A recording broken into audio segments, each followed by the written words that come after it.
Hey there. All right. Are we on? We're on. Hey, good morning, everybody. Welcome. We're so glad to see you. I hope you're able to join us easily and seamlessly now. But you know what? It looks like I'm sort of like Mickey Mouse here with these plates on the wall. Um, anyway, just kind of get into that. So, good morning. Good morning. Good morning, CSL Palm Desert and beyond. We're glad you're here. It is the Thanksgiving holiday is over. I can't wait to hear some of the reviews because I tell you what, I've had a lot of people talk to me recently about the things they experienced. And it's going to be a really good segue into our show today. So let's talk about our PowerPoints today.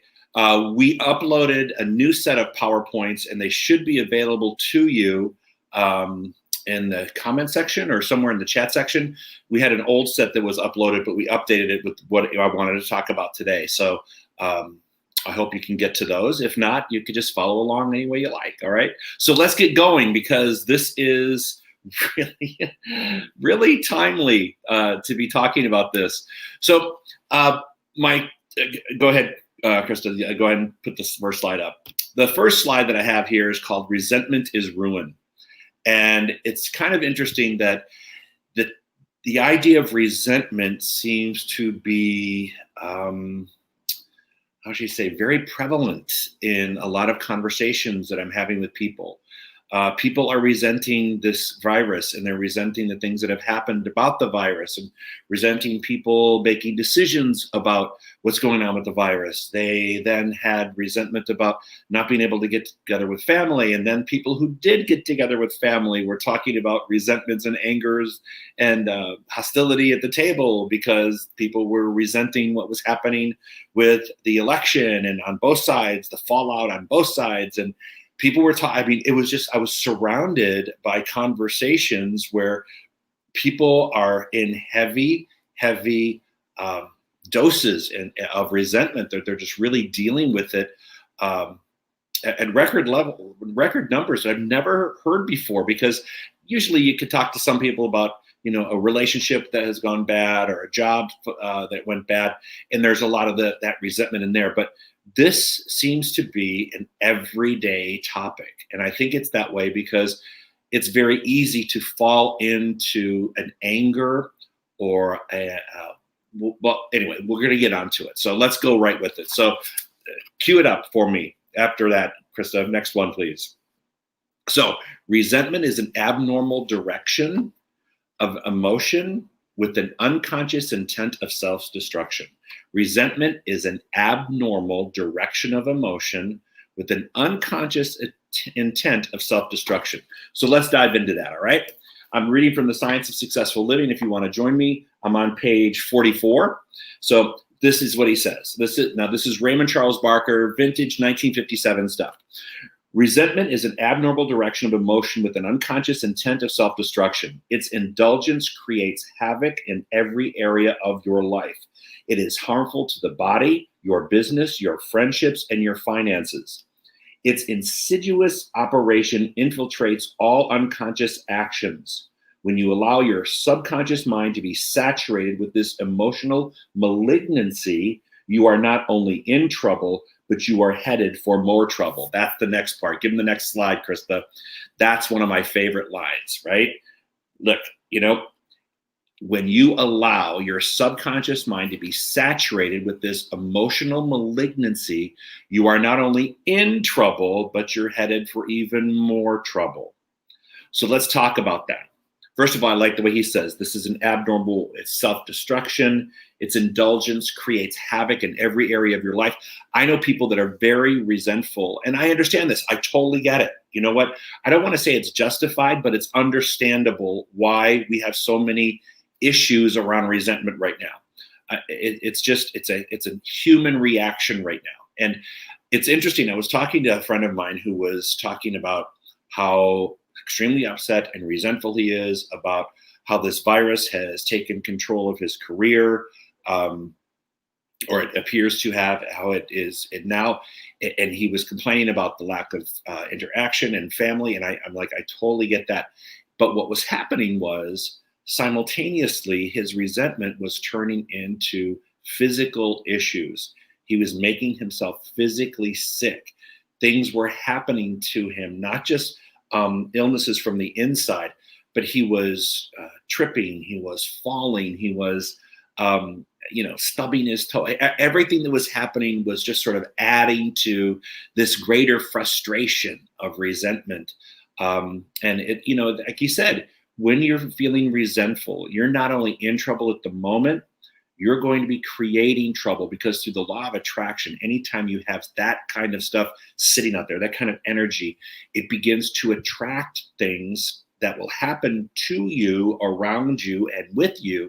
And subsequently, it's going to justify your continued hurt and anger. So I think it's interesting that we sort of take a look at that at this time, because as we move into the end of this year and the beginning of the question mark of what next year holds, we have to start to grapple with, am I holding resentment and anger about what has happened, about what could potentially happen?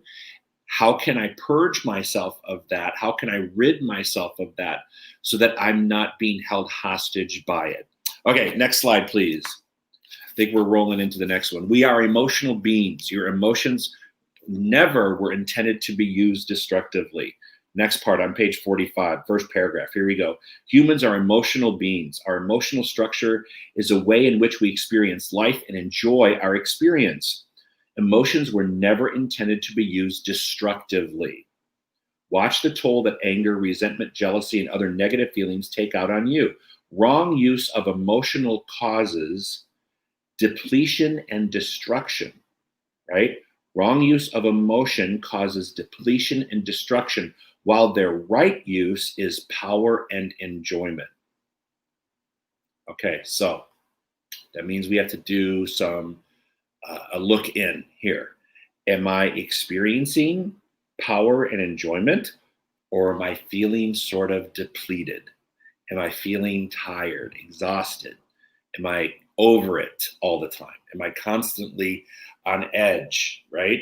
Because if you are, it's a clear indicator that we're not using those emotions properly. Rather, we are using them in a destructive way, and it depletes what energy we do have. It depletes what creativity we have within us. It hides all of those things. He goes on to say this: the mind of God is the source of our thinking nature, and the love of God is the source of our feeling nature. Let's unpack that. The mind of God is the source of our thinking nature. So the mind of God is our thinking nature. Mind of God is my mind. We say that all the time. God's mind is my mind. All right? And the love of God is our feeling nature. Thinking is masculine and feeling is feminine. Combined, they create your total consciousness, which is the real nature of your being. I love this stuff.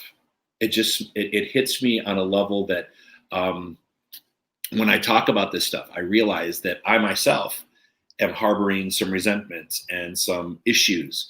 And when I teach this and I read about it and I think, okay, wow, okay, you need to address this. You need to look at this and see how this is impacting your life, because you have been feeling depleted. You have been feeling tired.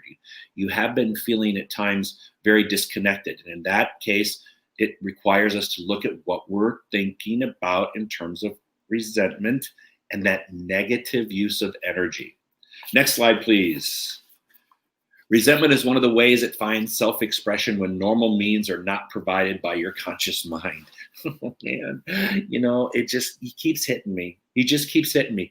Resentment is one of the ways it finds self-expression when normal. That's the key. Normal means are not provided. And the problem is, okay, here's one of my issues with dealing with just all the things that people were talking about over the weekend. There was, and there continues to be, a challenge to find a normal way to express our feelings around things that are happening in the world around us, because we are limited in our ability to reach out with one another and contact one another, and the way things are happening in the country and the whole lockdown and lock-in and the battle on both sides of that. It's very difficult to find and to carve out a normal way for our consciousness to deal with this stuff because it's unprecedented. The stuff that we're dealing with is not commonplace. I mean, if someone would have told me that we'd be in a pandemic in 2020, I would have just laughed at them and said, "Really? No way." I mean, no one would have ever been able to see this in the future. And to be honest, the things that are happening around our world, you just have to go, okay, where can I find a normal way of expressing my ideas, my thoughts, my opinions? And so I was challenged with this too. And maybe some of you, if you've been, if you're logged in and you experience some of this, let me know. It's very challenging because it seems like every single issue that is out there in the world, there seems to be two very distinct sides of the issue. And you're either talking with people trying to convince them of the way you think, or you're talking with people the way you think, and it's a pile on. It just continues to go. And then they did this, and then they did this, and then they did this. And everybody's like, I know. And so you're creating this everybody just piles on top of it and creates even more angst and energy. So resentment, it is the way of finding an expression when normal ways kind of escape us. And so now we have to say to ourselves, knowing that that's the case, that it is an abnormal way to react, how can I change my dialogue?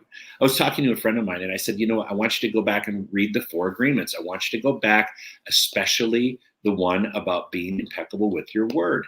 I find myself in conversations, and maybe you do too, where I'm not necessarily, saying too much because I know that my words may not help and they may actually harm the situation. So I find myself being a little bit more reserved and being a little quiet. And then people call me out on that. They'll say, "Hey, why aren't you saying anything?" And I'm like, well, because I keep thinking the 4 agreements. Don't let your words harm someone else. Words are either harmful or helpful. So a lot of times lately, I've been sitting in silence because I don't want to choose a side. I don't want to have someone say, give me your opinion on something. I don't want to do that all the time. I don't want to constantly feel like I am on the, on the receiving end of a conversation that goes on and on and on like that. All right. So next one, please. If you are near normal, you act upon your world with authority. I love the way he put the word near. If you are near normal, you act upon your word with authority. So let's unpack that one. Are you acting with authority in your own life, or are you deferring authority to things outside of you? Are you acting with authority when it comes to your own health? Or are you deferring to things outside of you? Are you acting with authority when it comes to your relationships? Or are you allowing other people to tell you how to deal with your relationships? Are you acting with authority when it comes to your finances? Or are you telling everyone that you have absolutely no control over what's going on and that some other entity has control over you when it comes to your finances? So it's kind of interesting that when you ask yourself these questions, you have to ask yourself, am I acting with authority, or am I deferring or giving someone else my authority? If we decide to defer it or give it to someone else, we have to understand that we're giving our power away. And subsequently, when one gives their power away, we can only expect what the other person is thinking to reveal itself by means of us. Not what we're revealing, but what they're revealing by means of us. We've allowed ourselves to become puppets in other people's lives. It's basically what that means. And so if you don't want to be someone else's puppet, you have to act with authority and think that that's normal. Now, that doesn't mean you're walking around being a dictator everywhere. No, it's just that my authentic self speaks from its authentic place. And when I look at the different areas of my life, I have to take responsibility for the authority that I'm taking in those areas in my life. All right, next one, please. You are not a victim of circumstance, heredity, or environment. Too many people have used those as excuses while others have thrived in spite of all conditions. All it takes what? All it takes is what? What do you think that takes? So first off, let's unpack this. You are not a victim of circumstance, heredity, or environment. Too many people have had the same things happen to them that have happened to you. And in spite of those conditions, they've made changes. They've allowed themselves to experience something new. So when that happens, when we can look and say, I find myself making excuses for everything. And it's interesting because I kind of had a lot of that this weekend. People were making excuses about the various things in their world, and they were trying to justify and remaining miserable by using those things. I don't know if that makes sense or not. By bringing those things up, by bringing up those justifications, they felt like that by doing that, it allows me to stay in this place because I can justify staying in this place because these things have happened and they've pissed me off or they've hurt me or whatever the situation is. And so I am totally justified in this anger, in this resentment. And when that happens, we're missing one key component. And that component is all that's needed is what? What do you think it takes to get out of a situation like that? It takes an idea. That's the word, idea. It takes an idea to move me out of there. Now, as long as I'm in my old frame of mind, I will continue. I will continue on and on and on to have these feelings. But when I have a new idea, when I say, you know what, I think I've had enough of this. I think it's reached my breaking point. When we say things like that, when we get to that place, then and only then can we move on to something else. These Mickey Mouse ears are really bugging me. I hope they're not. I should have moved to a different spot. But anyway, okay, let's go on to the next one, Krista. Okay. What he believed with such intensity that the world changed to fit his beliefs. You know who they're talking about there? They're talking about Jesus, the master teacher. Not this guy, but Jesus, the master teacher. What he believed with such intensity that the world changed to fit his beliefs. I want you to think about that statement. When we want to believe, when we choose to believe something about a situation, it appears that everything lines up to support that belief, okay? It would then mean if I choose to think differently about something, that I could trust the universe to conspire to create something different for me, and it would align myself with my new beliefs. So it's kind of interesting because that's what Jesus, the master teacher, taught us, right? Is done unto you as you believe. But when he was faced with other circumstances in his life experience, you know, what he believed with such intensity and it became the foundation of who he was. He believed it so intensely that the universe started to change around him. He didn't change for the universe. He was very consistent in his beliefs. So here's a question for you. What are you consistently believing about yourself that you need to change? It's a really simple question. Next slide, please. So I've tried to do this. I've tried to write, to break down what's on these next couple pages, but it's just not possible because it's just too good. It's just too meaty. So I'm going to have to read parts of this, okay? So getting back to what we were just talking about, he did not believe what people thought he should believe. What he believed with such intensity that the world would change to fit his beliefs. Talking about Jesus, the master teacher. It will do the same for you if you will believe what you want with equal intensity. The demonstration of these principles is not for the casually minded person. Readers of this book may be inspired to change their thinking and emotional patterns for a few days. That will not accomplish results. It is the steadfast, day after day right thinking which produces results. So let's unpack that, all right?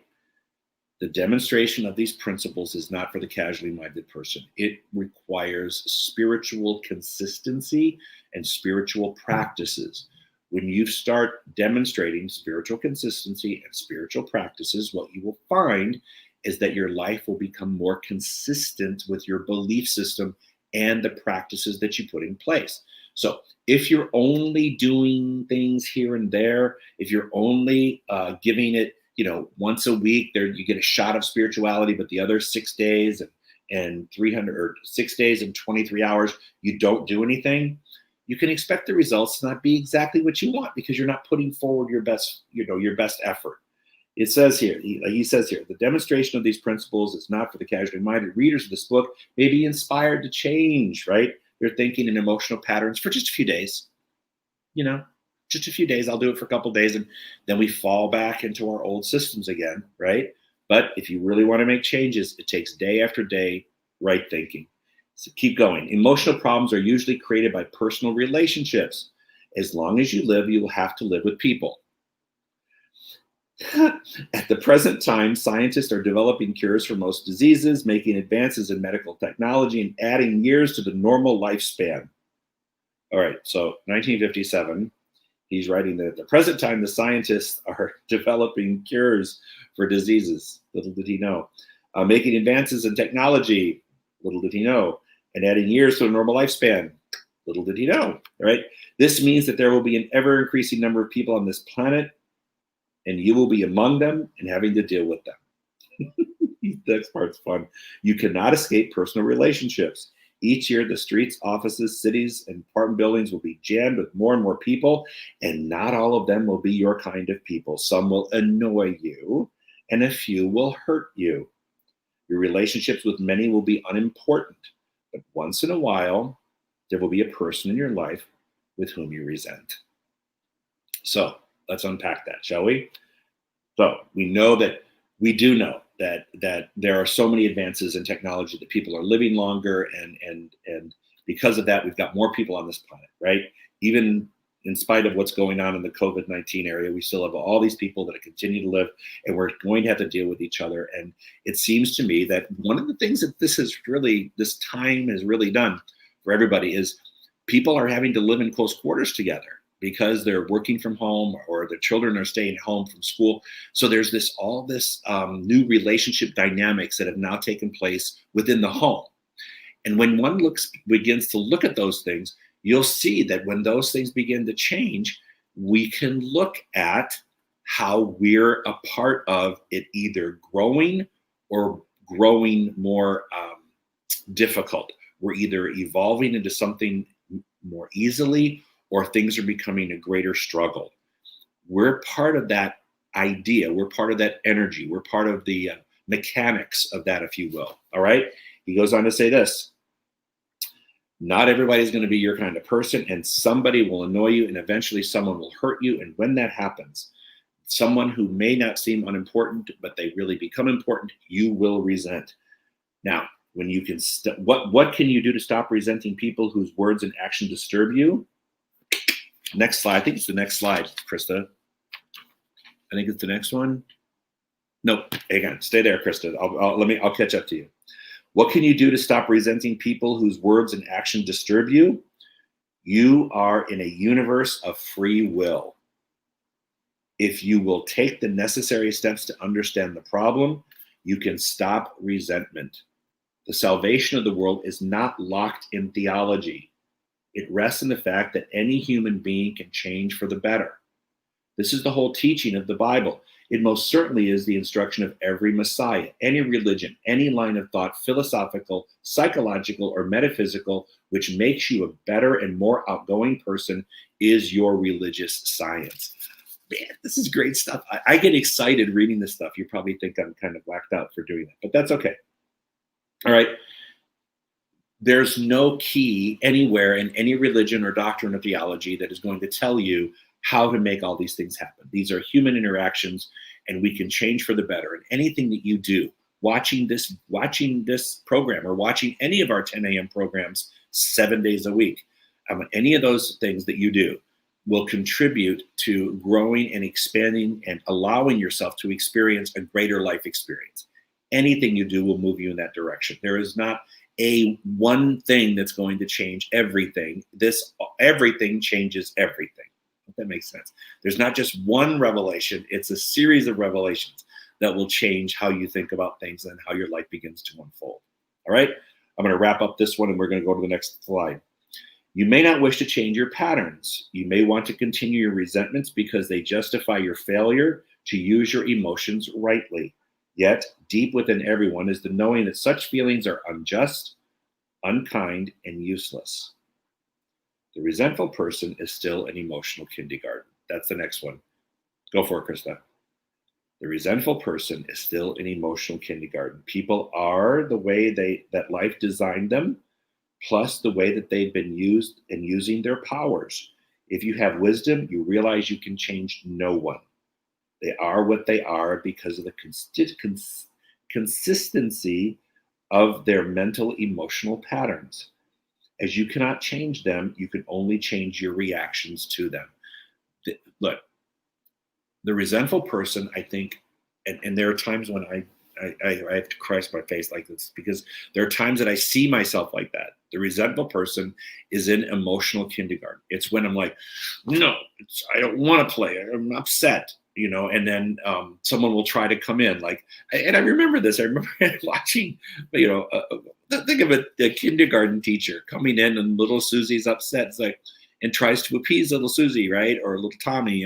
And the little one just wants nothing to do with it because they are justified in feeling how they're feeling. So it's interesting because some of us are in emotional kindergarten. We just want to feel this way and nobody's going to convince me otherwise. And so we have locked ourselves into this emotional kindergarten, this little preschool thing, right? It's a tough place to be because it really doesn't allow us to use our emotions in an adult way. It brings us all the way back to a little child, and that's not healthy. Next slide, please.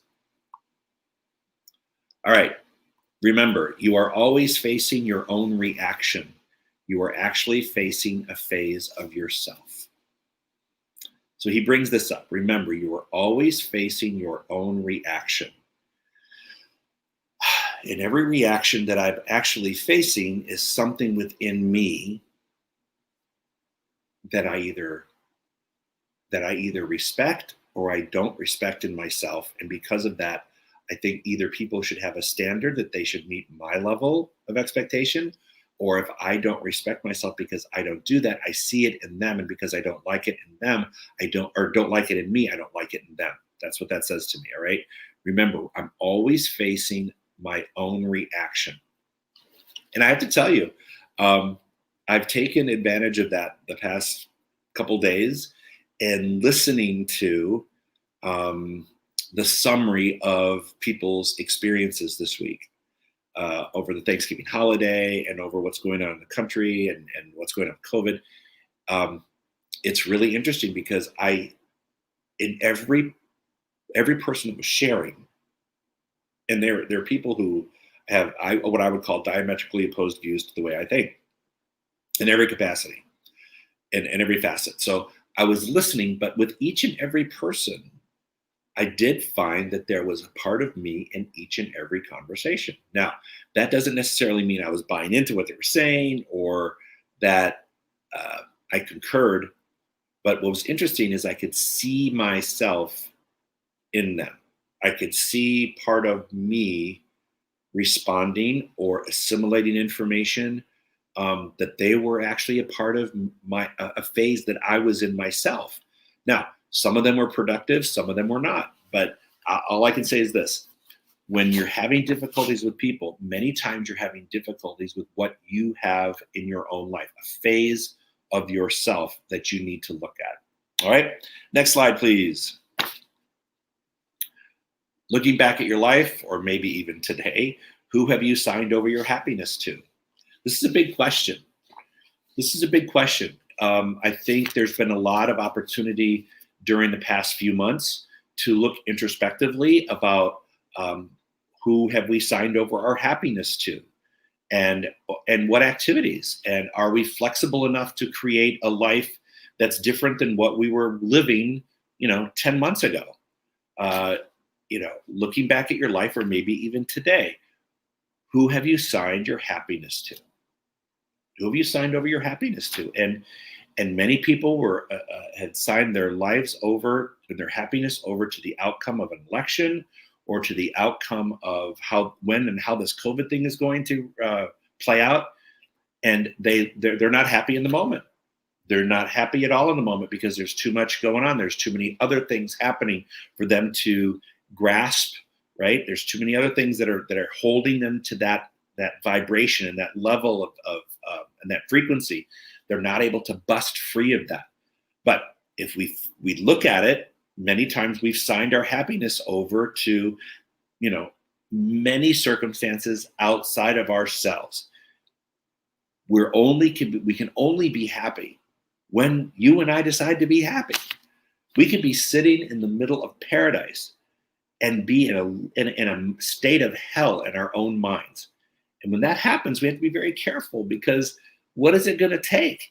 If I'm sitting in paradise and in heaven and I'm still in hell, what is it going to take to move me out of that place to a place where I feel good about myself and feel good about life? What is it going to take? And many times we just have to ask ourselves, oh my God, I'm missing this moment. I'm missing what is happening in this moment. This is a chance for me to just breathe in and out. I've taken a lot of resets lately. I don't know about you, but the past few months, cleansing breaths, because I find myself I'm breathing in a shallow way. I'm not inhaling all the way or exhaling all the way. I'm very almost hyperventilating because of just things that are happening. And when I finally just say to myself, wait a minute, you need to come into this moment and be happy in this moment, and don't project out, don't look back, just be in this place. So who have you signed over your happiness to? And whoever you signed it over to, I suggest you get it back. You revoke that agreement and say, not anymore. I can't do that. It's not who I am right now. Next slide, please. When you are resentful, you have signed over your freedom. You are now in bondage to unpleasant feelings. All right, here we go, page 50 in the middle.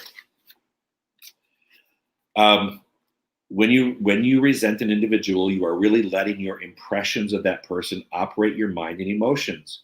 You, for the moment, signed over your freedom. You are now in bondage to unpleasant feelings. The image of the person in your mind is twisting you around its mental fingers so that you cannot get out of your mind. You are no longer a free agent. You are no longer standing on your own spiritual feet and affirming your control of life. The person or situation you resent runs you. I've known people to be run by their offices because they leave each night with the resentment of their work. Their offices dominate their emotions and keep them in a negative state. Other people are run by relatives they resent. Yikes. Yeah, that's kind of serious stuff. So, when you have signed over your freedom, you're resentful, you've signed over your freedom, you are now in bondage to whatever mental fingers a person can navigate around your head and your heart. I mean, I get it. I don't know if you've ever done that before. I know I have. I've allowed myself to become, I don't want to call it a victim because I'm actually a volunteer. I've allowed myself that patterns of anger, that even just the image of a person or a situation will just light up like a light board in my head, all sorts of feelings. And then that person or that situation now owns me. I've given up my ownership of my happiness and my well-being and my peace of mind to someone else. And to be quite honest, they never deserve it. No one ever deserves to have those kind of mental controls over you. You're the only person that should have that kind of mental authority in your life. When we give away our mental authority to someone else, man, they can twist us up, can't they? They will really mess us up. And in fact, they will mess us up so badly that we'll get sick over it. We'll get physically ill over dealing with situations like that. So one has to ask themselves, when I'm resentful, when I'm harboring that kind of energy, am I really at a place now? Am I really at a place where I'm okay with being in bondage to that? Am I really okay with that? And I think the answer is no. I think the answer is I want to get out of it. But the only thing the only person who holds the key to that escape, the only person that holds the key to that cell that where I'm, being held captive, is me and this, and this. Because my heart here is actually, it runs from here first. The thoughts become things, and that emotional response is because I allow my head to create storylines. Does anyone else do that? I'm not hearing from anybody today, so I hope people are out there watching. But I'm telling you, it's scary when we allow ourselves to be held captive to something like that. All right, next slide, Krista, please. The slow suicide called resentment. Here we go. It is. It's a slow suicide. As you evolve spiritually, you arrive at the conclusion that you cannot afford to let anyone confuse you. You cannot afford to have resentment, anger, or fear, or destructive elements in your consciousness.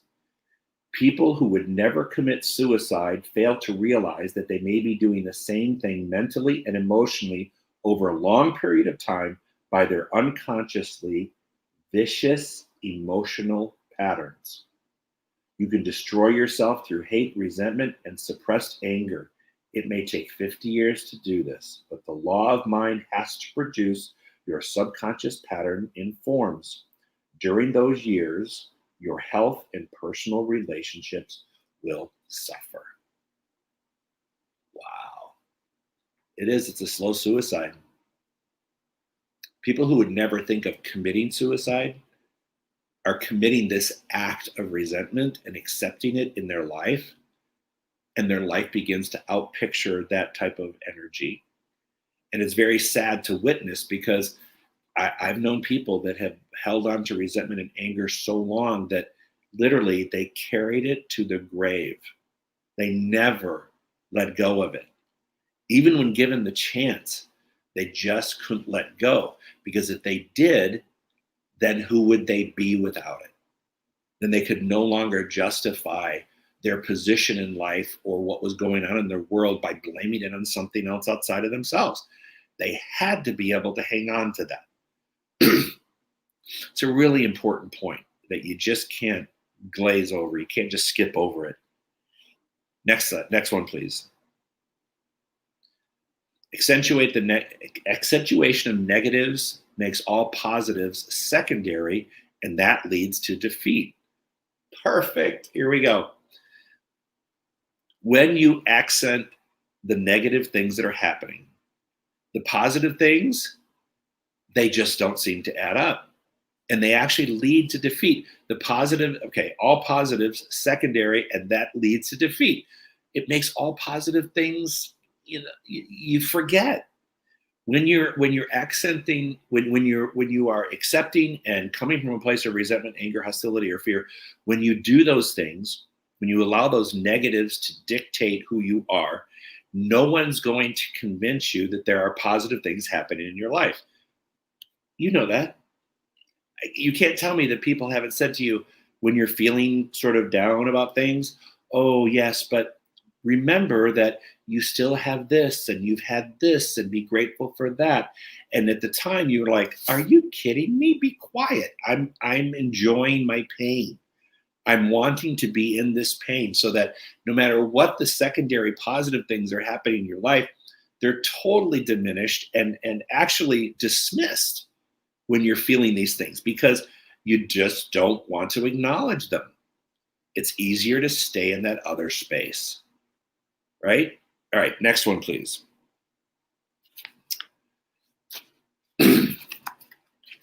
You are free. I love this. Here we go. Realize that you do not have to resent anyone, and you can stop doing it. Here we go. God made you a free person. Realize that you do not have to resent anyone, and you can stop doing it. Appreciate yourself as a creative potential of mind and emotion. Without increasing the human ego, take your stand as a spiritually dominated person who knows where you are going and will not let petty diversions of negative reactions becloud your pathway. That's a lot of words, but it makes perfect sense. Listen, without increasing the human ego, in other words, don't get a big head about this. You know where you want to go, and don't let the petty diversions take you, of negative patterns take you anywhere other than where you want to go. Don't allow them to detour you on your pathway to happiness. As resentment is your reaction to someone, not the person himself, you can heal yourself of your own wrong reaction. Let's back that up. This is pivotal. Are you ready? As resentment is your reaction to someone, not the person themselves, but it's your reaction to what that person is doing, right? You can heal yourself of your own wrong reaction. So if someone's ticking me off and it's not them, it's what they're doing, then I can also change how I'm reacting to that. It's never the person, it's what they're doing, right? The person is just the person. It's the vehicle by which the thing is happening, but it's not the person. It's actually the thing that's happening. So if I resent if I look at that and I resent how I'm reacting to that situation, then I can change my reaction to that, and that will heal me. Then I'll start to feel whole, happy, complete, and peaceful. When I get to that place, that's when that begins to switch. Until then, that emotion holds sway over everything that I do. He goes on to say this: understanding why people behave as they do is essential if you are to live with a minimum of tension. The one causing you a disturbance cannot help doing it. Knowing this, you can cease your resentment, for you are only handling an emotional problem in yourself. You are not arguing with the person. Wow. Are you ready? Let's keep going, man. I'm going to unpack that one because that one is worth handling. All right. Understanding why people behave as they do is essential if you are to live with a minimum of tension. God, oh, man, so easy to read, isn't it? So easy to listen to. So easy to listen to. Challenging to apply. All right. The one causing you a disturbance cannot help doing it. Is that true? I would probably think yes. And I'm thinking about my own behavior, how my behavior affects other people. And there are times when I'm sure my behavior upsets other people. And I could change my behavior if I'm aware of it. And even if I'm aware of it, I may not change it because it's who I am and so how I express myself. So, yeah, no, I think that it's all going to be how other people respond, how I respond to other people, how other people respond to me. He goes on to say this: the one causing you disturbance cannot help doing it. Knowing this, you can cease your resentment, for you are only handling an emotional problem in yourself. You are not arguing with the person. I like that. All right, next one, please. Next slide. Oh, thank you, whoever Fancy Self is. It says, thank you for your lesson today. It's hitting home. So glad I stumbled over this email this morning. Yes, I'm glad you did too. Whoever you are. Kurt. Oh, Kurt. Yeah, welcome, Kurt. Thank you. All right, here we go. I think I just said this. As resentment is your reaction to someone, not the person themselves, you can heal yourself of your own wrong reaction. Resolution is an inside job. Okay? I just said that. Krista, next one. Yep, there, it's right there. No one is out to get you. Oh, man. Really? It's easier for me to believe that they are. It's just easier. If they appear to be, it's simply that they feel they are not being heard. No one is out to get me, but they are out to get my attention. They want to be heard. All right, so let's think about that. Let's think about how a child gets your attention. They start, hey, bothering you just a little bit, or saying your name out loud. Hey, Daddy. Hey, whatever. Or, hey, Uncle Joe. And then if you're not paying them attention, they find another way to get your attention. And then another way, and then another way, until thing until it gets so big that you can't ignore it. And then look at the child that just breaks down and has like a little tantrum wherever they're at, has a little fit, gets real angry, starts crying and screaming. What they're saying is, I need some attention here. Look at me. So no one's out to get us. What they're trying to do is get our attention. Now, they may try to convince us of a certain thing, but not necessarily the case. A lot of people just want to be heard. We have to give them the ability to be heard. Next slide, please. How are we coming in our class? Okay. No resentment is worth the negative emotions nor the psychological twisting of your viewpoint it will cause. Okay, so let's back into let's unpack this. There is not a resentment that is worth the negative emotions nor the psychological twisting our viewpoint will create for us.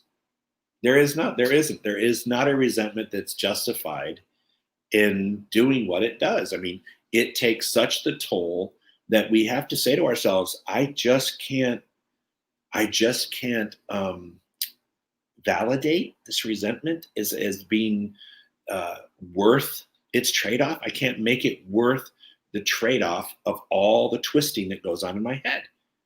I mean, think about how much we pay for that. Think about how much we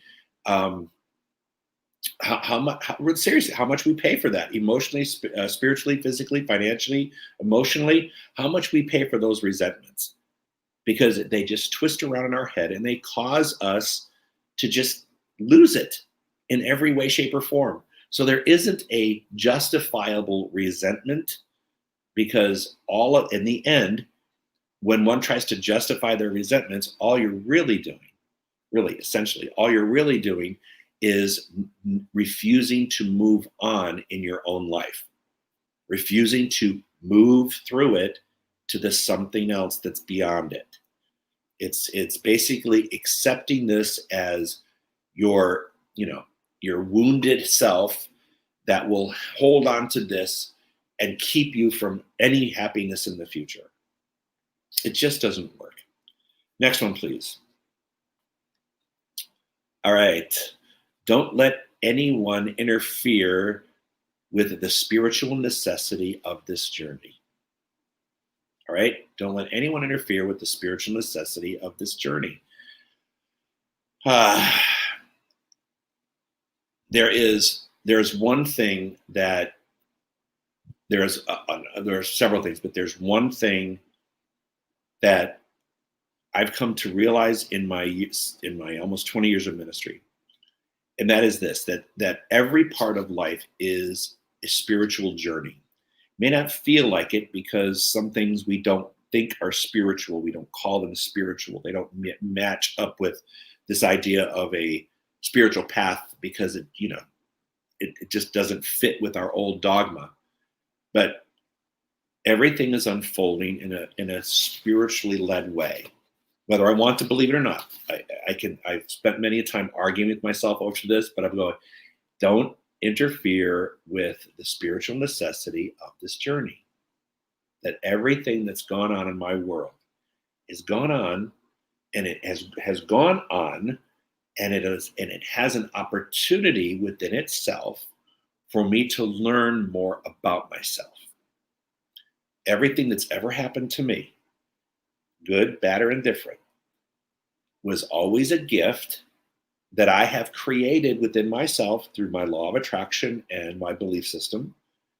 And every one of those circumstances, events, and people had a gift in the journey of my life, if I can look at it that way.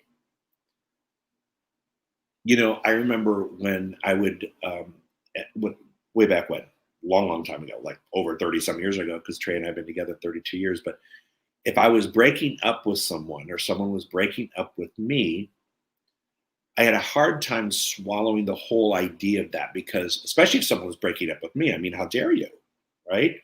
It's like, how could that be part of my emotional or spiritual journey? I didn't do that. They did that to me, or they broke up with me.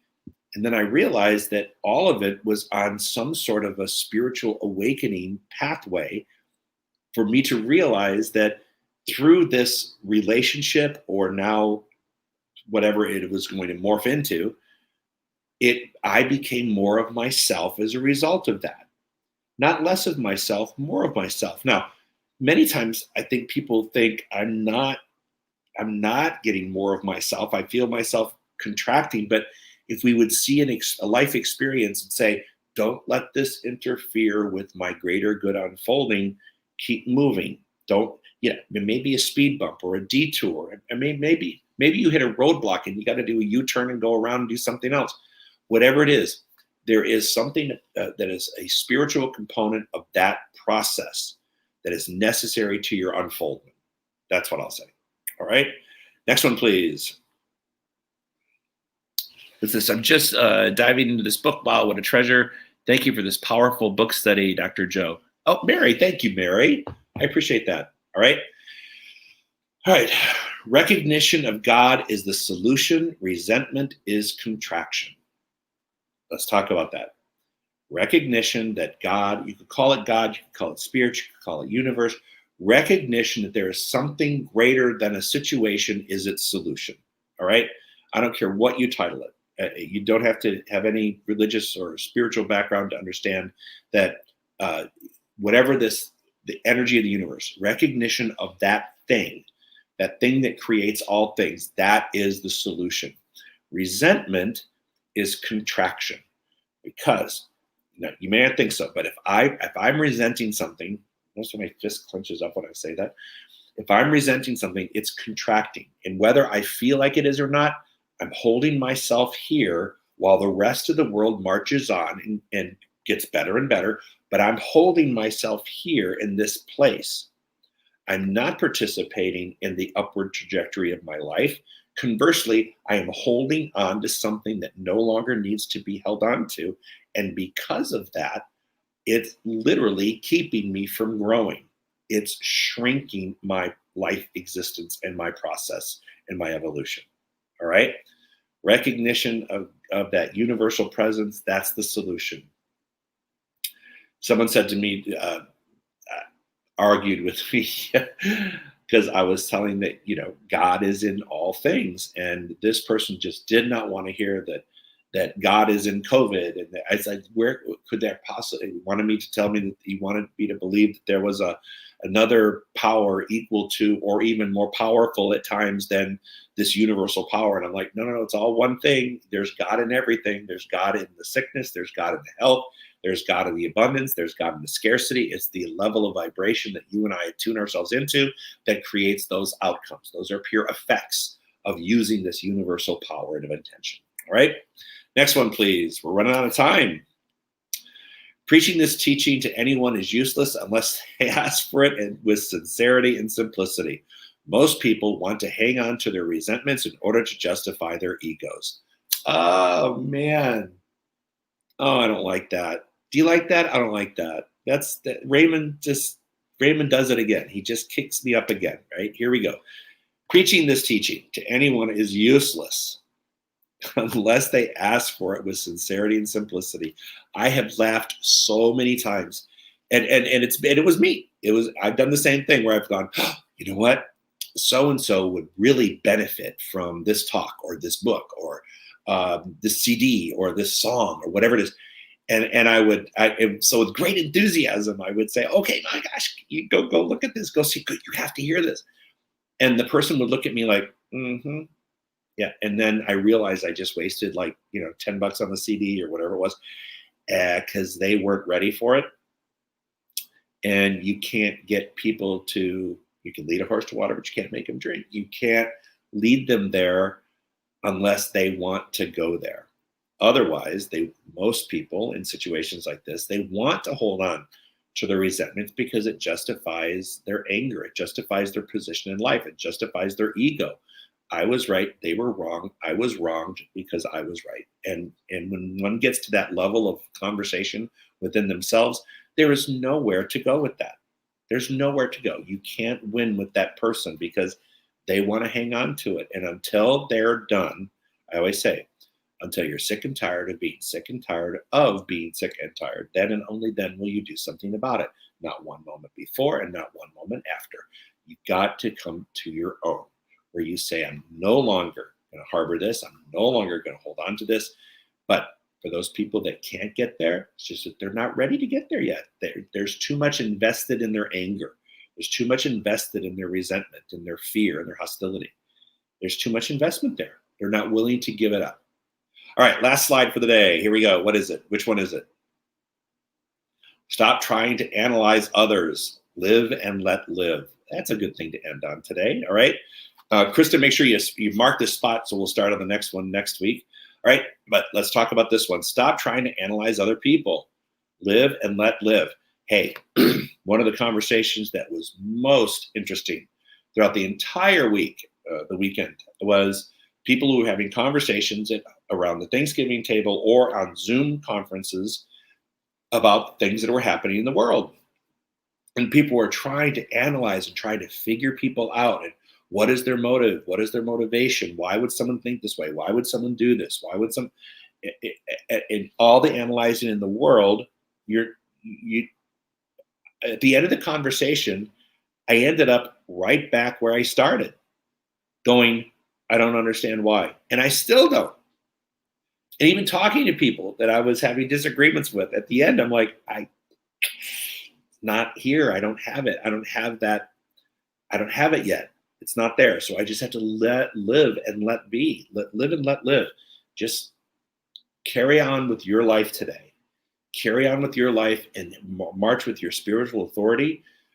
Try your very best. I do say try because it is an effort. Try your very best to see where areas of your life where you've been stopped or where you've held onto resentments and anger far too long, where you've been in bondage, and just allow yourself to just let those people be. Let them be. One of the key phrases I've heard, I loved it. Allow people safe passage through your life. Allow situations safe passage. Allow scarcity and health problems. When they're over, they're over. Don't go back and relive them. Allow things safe passage through. Just let them go through. If I just allow things to go through, I'll find myself moving into new things. If I don't, I end up carting these things around. And people are heavy. People are heavy, and the situations are heavy. It doesn't have to be like that. All right? So that was a good day. That was a good Monday. I hope you enjoyed the show today. There's a way for you to continue contributing to the center, and we would like for you to do that. We're quite behind for the year, obviously, but we would welcome any and all contributions. So if you tuned in today, if you've tuned in at all, if you've enjoyed any of the work that we're doing here at the center, I would encourage you to log in. There's information popping up on your screen and numbers you can call. So places you can text your donation. Please continue to support us. We greatly appreciate it. So have a wonderful, wonderful week. I will be back with you again on Sunday. In the meantime, there's a show every day at 10 o'clock, and the ministerial staff is taking over on Tuesday. The Fabulous Five are on Wednesday. Dr. Laura is doing some age-appropriate kind of conversations with people who are in our congregation. And Reverend Charles is on. So if you haven't done so, go back and watch last Sunday's service. I really enjoyed doing it, and I look forward to seeing you again this coming Sunday. Have a great, great Monday, Cyber Monday. Try not to spend too much money. If you do, try to save some. All right. Have a great day. Namaste.